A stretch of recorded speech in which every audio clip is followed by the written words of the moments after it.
All right, well, thanks for checking in. I appreciate it. I've got 186 subscribers now, which is really more than I ever expected to get. It's beyond my wildest dreams. Thank you for all of you who subscribed. Listen, I know you clicked in here to learn how to get good grades. Secrets to getting good grades. Not secrets. Some of them are secrets. Some of them are well hidden from the people who don't know them. Listen, number one, study. You need to study. I mean, put it up there. I mean, they tell you, but do they really tell you? I had trouble with that one, though, in college and in pre-singing college. Number two, you want to pay attention. I had trouble with this one, too. I would daydream a lot. Remember in school, sometimes a teacher will call your name after they've asked the question. You don't even know what the question was. You got to stand there in the aisle. This actually happened to me in 8th grade. Mrs. Gabriel's like, Dennis, we're going to wait. I'm like, what? She said, well, we're going to wait for your answer. I'm standing there. Well, that's up to you, you know. My best friend, Mike Hand, he was sitting behind me, and he whispers, it's Continental. No, it says it's Conestoga Wagon. It's Conestoga Wagon. I'm like, I don't think I want to go with that. So I'm just standing there. She's like, we're going to wait until you So I get tired of standing there. I say, the answer is Conestoga Wagon, because he whispered, he goes, the answer is Conestoga. I go, the answer is Conestoga Wagon. The whole class starts laughing their butts off. I look down, we got math books open. I'm not even on the right subject. That's how long I'd been out.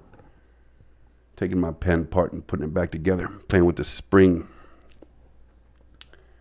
One time I got an F on my report card. I changed it before I got it home. I brought it home. I changed it. I got caught. I was stupid. I should have just changed it to a B, but I changed it to an F plus.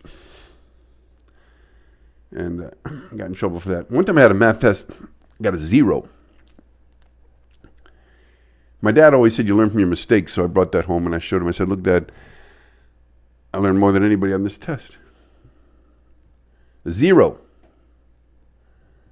Yeah, my friend Kevin got a 0 too. Kevin, he was my study partner. Our other friend Terry got a 1. Terry got a 1%. We started calling Terry the brain. Started cheating off him. I guess that's number 2. Cheat. Did I say 2? Well, I have 2 number 2s.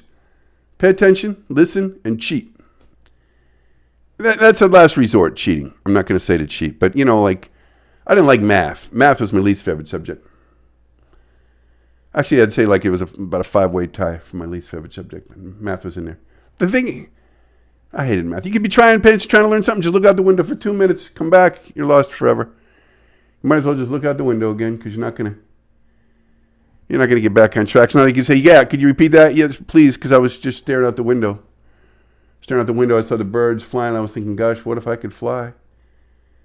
Fly away, that's for sure. Fly away from you and your lesson.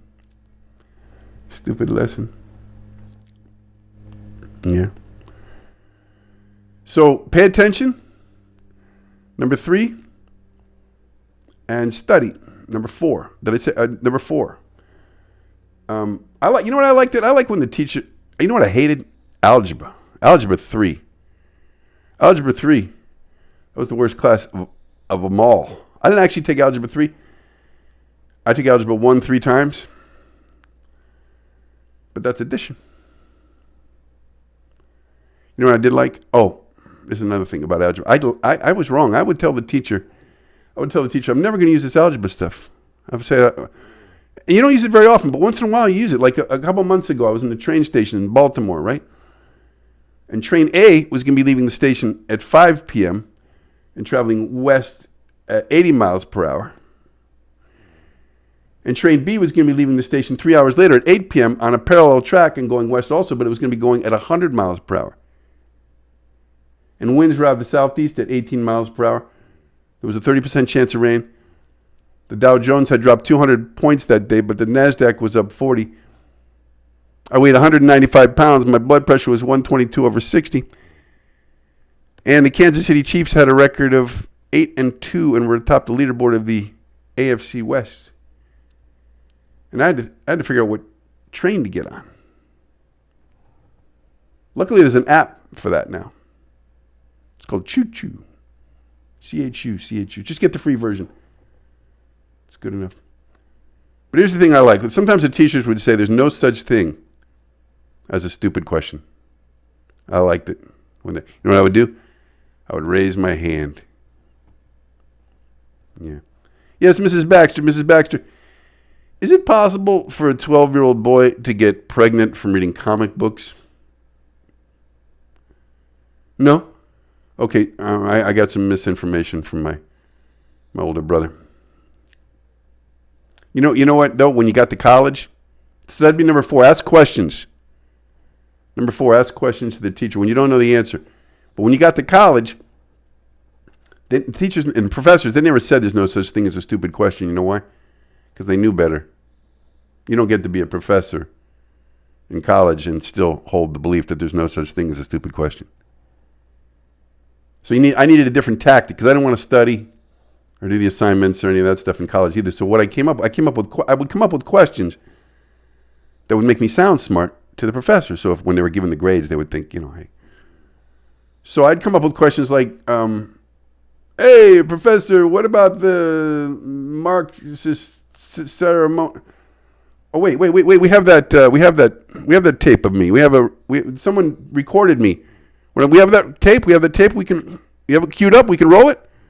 Oh yeah, this is a tape of me in college. Go ahead and roll it. Yes, Professor, thank you. Professor, after perusing the copious reading assignments which you ungrudgingly designate as compulsory, it has become abundantly clear to me that the incipient and, might I say, pandemic rise of quantitative easing in the post-holographic arena spawns a situation and in fact a conundrum in which the widespread growth of existential and even dystopian paradigms will threaten to dominate the landscape for the foreseeable future. Now, having said that, how would you therefore postulate a quid pro quo complexification from a nihilistic standpoint? And being broadly contemporaneous, would that postulation even be germane to the philosophical dogma of the period? And secondly, because this is really a 2-part question. Yeah, so I looked pretty good back then, huh? What were we thinking with those haircuts back then? Bell bottoms. Anyway, listen, thank you for checking in and watching. And listen, go ahead, please, and share this with people out there that you know that are struggling in school and could use a little help getting better grades. I'd appreciate it. Thanks for coming. We'll see you next time.